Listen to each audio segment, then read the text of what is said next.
Hello and welcome to part 3 of the Pass to Maldonado career mode. Here you can see the drivers' championship standings. We're currently in second place behind Lewis Hamilton, only 1 point behind, with Alonso and Button close behind in third and fourth. Here you can see round 3 is in China, in Shanghai, and it is a very dry track, very different to the last meeting, which was torrential rain. Pass to Maldonado's in his car now, ready to go. We're just going to be looking at the grid positions for us. We're starting 15th. Our teammate Barrichello is 18th. Double checking we're on the option tyre. And then a quick car setup just to put us onto a dry setup. And then go to race. So it's going to be very difficult. We're not going to be as competitive as we were in the last race in the rain, as this car's not very quick in the dry. But if we could somehow get a top 5 out of this race, that would be a brilliant result. Hopefully we can beat Hamilton, and if we do that, we could be in a position to be leading the championship, leading this Grand Prix, depending on where Button and Alonso finish. So the top 5 is the aim, but it's going to be very difficult, starting down in 15th on the grid. So here you can see the grid, and it's Hamilton on pole position, Button second, and a Ferrari, which is probably Alonso in third, which is what we do not want at all. But we're in 15th, getting ready to go as the lights come on. 2 lights, 3 lights, 4 lights, 5, and it's go, and we're away. Lots of wheel spin at the start, but the second stage is brilliant as we now deploy our curves. We're already up into 13th place, so we now jump to the inside, hugging that inside as everybody else runs wide. And we have gained a ton of positions up into 8th, past Heidfeld into 7th, jinking across to the left, up the inside of Massa and Webber, and up into 5th place, right behind Sebastian Vettel now. We're going to be going to the outside, trying to find a way past. Oh, we're squeezing. Oh, there's a bit of contact. We've lost it. Oh, bang! Straight into the back of Lewis Hamilton there. There's wheels and debris everywhere. We've got damage to our front wing, but we're carrying on here. We've gone through the Force Indy there, and we have rejoined in 5th place somehow. We've got lots of damage on our front wing. Oh, and we're really struggling with understeer as we head through that corner. But Heidfeld is right ahead of us in 4th, so we're going to be trying to find a way past him. So we close up under braking there, but we are struggling a lot with understeer as Heidfeld starts to drive off into the distance. We're going to be trying to close back up onto him here now. And oh, we've outbraked ourselves a bit too much, locked that inside front and run out a bit wide. And Heidfeld is now running off into the distance as we head through this onto the main straight here, under a lot of pressure from Schumacher. We've got a little bit of curves left, which we're going to be using now, trying to keep Schumacher behind. We head down this very, very long straight, and it looks like Schumacher's alongside us.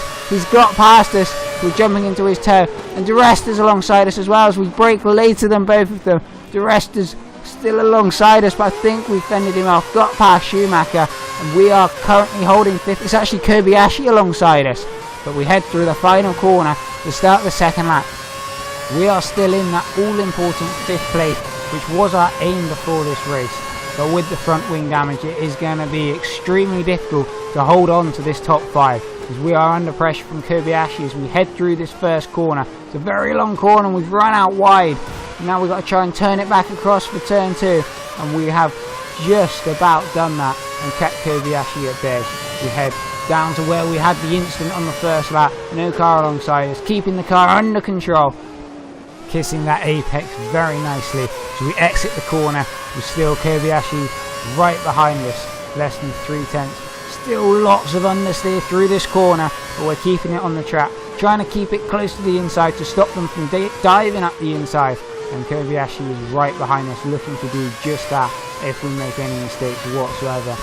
Running out a little bit wide there, but keeping them all at bay as we're coming through. And it's actually De Resta in 6th now, and that's given us a bit of breathing space. De Resta is overtaking Kobayashi and giving us some breathing space heading onto this long straight. So hopefully we won't be under pressure heading into the penultimate corner. This is a very long straight though, so keeping them behind will be very hard indeed. But it does look like we are safe. So we're going to just be going flat out down the straight, braking, slowing it down. Oh, we have locked the inside front, but we have got to the inside curve. Run over that nicely, and as we head into our last corner, we are still safe and not under pressure. And very nice indeed, or a little bit loose on the back end of the exit. But we are starting the last lap of that race with a little bit of a cushion over the Resta, in our aim of 5th place, so this is looking very good. And actually the leading 4 are not that far ahead of us. We're not anywhere near making a move or anything, but I would have thought they would have disappeared off into the distance a lot more than they actually have. But the Resta is closing on us. No chance of the top 4 unless one of them hits misfortune. Locking the inside front again there. No problems, no crash this time. But we are still holding 5th place ahead of the Resta. As we head through this corner, still lots of understeer. But no place through for the Resta as we are hugging the inside close. And he won't be getting around the outside of us as we have a loose back end there. The tyres are starting to go off. We've run very wide and we are now under pressure from the Resta. He's looking to the inside. We're braking. We've got to the inside. Not as nicely as on the last lap, but we have got close to that apex there. And oh, we're really struggling with the back end again there. Keeping it tight, and the Resta has gone around the outside of us. He's got into 5th place, so we are now going to sit in his toe and use all of our curves to try and get back past him. We have got alongside him, and we are going to be trying to take this position as Kobayashi's alongside us as well. We outbrake both of them, get alongside the Resta, turn in, and oh, Kobayashi jumped across the curb. He's up into 5th now. We're still alongside the Resta. We're squeezing him away to the inside, and he's backed out of it. And we have taken that position back, and it's a 6th place finish that it will be for us. As Kobayashi managed to get us on that last lap and take 5th place. Absolutely brilliant move from Kobayashi, although I'm not convinced it was actually on the track. But what a good result for us, with Massa in 3rd, Webber 2nd and Vettel winning, which means none of our championship rivals Alonso, Hamilton and Button were in the points at all. They're not even in the top 10. Button's there in 14th, and as we continue to scroll down you can see Schumacher's 22nd. Hamilton and Alonso both did not finish, so Alonso must have got involved in that first lap incident as well. So we can see the championship standings, and we are in the lead. We are 5 points clear of Webber, 6 points clear of Vettel, 7 points clear of Hamilton, with Massa, Alonso and Button all within range. So it's very close between the top 7 in this championship, and somehow we are leading the championship. In the constructors, we are 4th. Barrichello still yet to score a point, as we have all 43 of Williams' points. But very respectable 4th in the constructors. But to come away with the lead of the championship on the hardest difficulty in a pretty poor car, having to start this far down the grid with only 3 laps to make progress, is quite remarkable really. Very, very impressed with Maldonado and myself. I'm just going to stay with you now as we watch the highlights replay, just to try and see what actually happened on that first lap with that instant when we lost control. So we dive back up the inside of Webber here. This is when we get the run on Vettel, get alongside him. This is not the camera angle we want.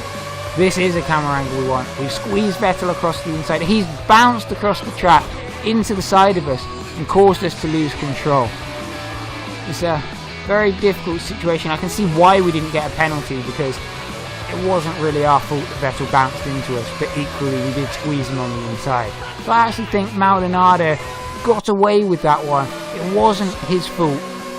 However, he did have a helping hand in the incident. Anyway, I hope you very much enjoyed this video, and hopefully we'll see you again for part 4.